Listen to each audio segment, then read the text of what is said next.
My twin sister, Lydia, is obsessed with mafia romance novels. All she has ever wanted is to marry into a mafia family and live a life of luxury. She set her sights on Lorenzo Enzo Caruso, the heir to the Caruso crime family in New Cadenza City, who was recovering from an assassination attempt. She wormed her way into his life as his temporary caretaker, but she quickly grew tired of the job, so she made me take her place. When Lorenzo finally recovered and threw a grand celebration party, Lydia decided to drug him with a powerful aphrodisiac to cement her place as the next Mrs. Caruso. This time, I didn't stop her. I even booked a luxurious suite for her to carry out her plan. In my past life, I had begged Lydia not to do it. I warned her that romance novels weren't real life, that men like Lorenzo were actual mobsters, not people you mess with. Surprisingly, she listened to me and called off her plan. But soon after, word got out that Lorenzo was engaged to someone else. Just like that, Lydia's grand fantasy was shattered. She blamed me for ruining her dream. My parents blamed me too. They hit me, cursed me, saying it was all my fault that Lydia hadn't married Lorenzo. One night, Lydia completely broke down. She walked into my room with a table lamp and bludgeoned me to death. Now, I've been given a second chance. I woke up on the night of Lorenzo's recovery party. Now that he is recovered, you don't have to pretend to be me anymore. My twin sister, Lydia Russell, stood before me with a twisted smile. She dangled a small vial in her hand as if it were some rare treasure. This stuff works wonders. It cost me a fortune,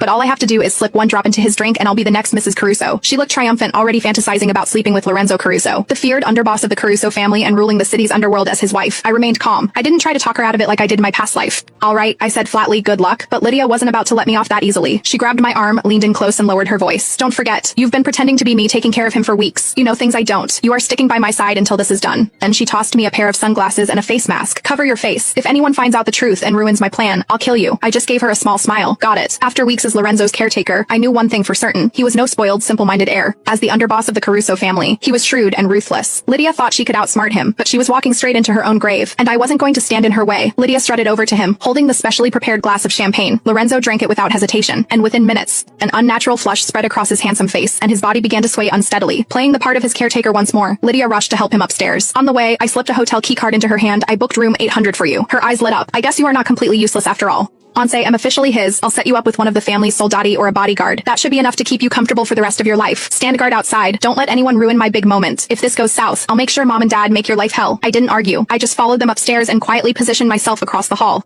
Not right at her door. A few minutes later, a loud crash came from inside the room. Then the door was thrown open, and Lorenzo staggered out. Lorenzo's breathing was heavy, his face tight with fury. He looked like a cornered animal, ready to lash out. Lydia was slumped on the floor, unconscious, with a bleeding gash on her forehead. I knew it. I knew she'd never succeed. For now, it was just a beating. But once Lorenzo sobered up, I doubted she'd live to see another day. I let out a slow breath and was about to slip away when a hand like an iron vice clamped down on my wrist. The next second, Lorenzo yanked me into the room next door. I was still wearing my mask. My terrified eyes met his. The hotel lights were dim, casting long shadows on the wall. He pinned me against it, his voice low and hoarse, hot with the drug's effect. Your scent, your shape, you feel so familiar. Who are you? I froze. There was no way I could answer him. We had spent so much time together. If I spoke, he would know it was me. I couldn't let anything happen between us. If it did, I'd end up just like Lydia. I struggled to break free, but even drugged, Lorenzo's strength was like steel, pinning me in place. I didn't stand a chance.